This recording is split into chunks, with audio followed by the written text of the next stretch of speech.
আলহামদুলিল্লাহ আমাদের জটিল জটিল বিষয়গুলোকে আমরা ওভারকাম করতে পারব।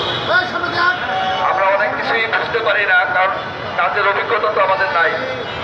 আমি মনে করি এমপির একটা বিশাল কর্মদক্ষ। এই এমপির ভক্তিটা আমরা যত সহজ মনে করি সেটা তত সহজ না। অর্থ মন্ত্রণালয় থেকে গত বৃহস্পতিবার সাড়ে সপ্তাহে আমাদের এমপিও নীতিমালা 2025 এবং জনবল কাঠামো পাঠিয়ে দিয়েছে অনলাইনে, এবং আজকে অফিসের কর্মসূচি সকাল 10টায় এই ভাই আমার শিক্ষা ভবনে বা তৃতীয় অফিসে মাউসিতে গিয়েছিল। মাউসির আবার একটা কাউন্টার ফাইন লাগে, মতামত লাগে, কারণ যে সমস্ত বিষয়গুলো আছে এগুলো অফিসিয়াল প্রসিডিওর। এই অফিসিয়াল প্রসিডিওর মেনটেন না করলে কোনো প্রতিষ্ঠান থাকলে ভবিষ্যতে আমাদের প্রতিযোগিতা হতে পারে। এটা এই ফাইনটা এখন বাস্তবে আসতে আসতে বিকেল 5টায় শিক্ষামন্ত্র হবে। যেহেতু 5টার পরে অফিসিয়ালরা চলে যায়, কর্মকর্তারা চলে যায়, কয়েকদিন অনেক পরিশ্রম করেছে, তারা আগামীকাল হয়তো সকালবেলা 10টার সময় আমার মানসিক থেকে ফাইন লাগবে। এগুলো অনেক ব্যাপার আছে।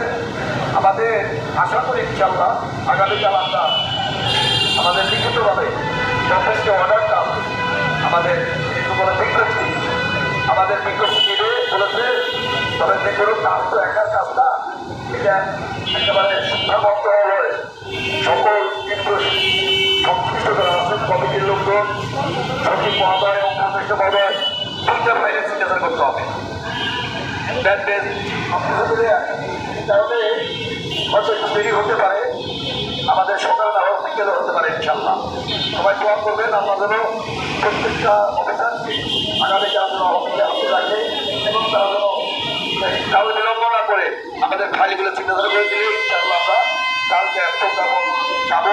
আমাদের কিন্তু এই আশাবাদ ব্যক্ত করতে, কারণ কোনো কথাই কিন্তু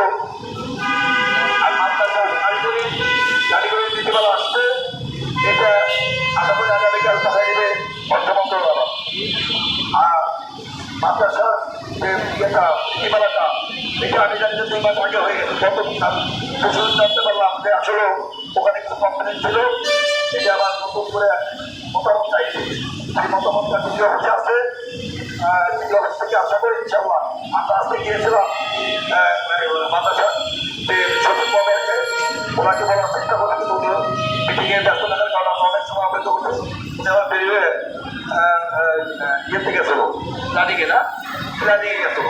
সুতরাং আগামীকাল যেহেতু সোমবার, আগামীকাল সোমবার না, সোমবারে তো আমরা সত্যি যাইতে পারবো না।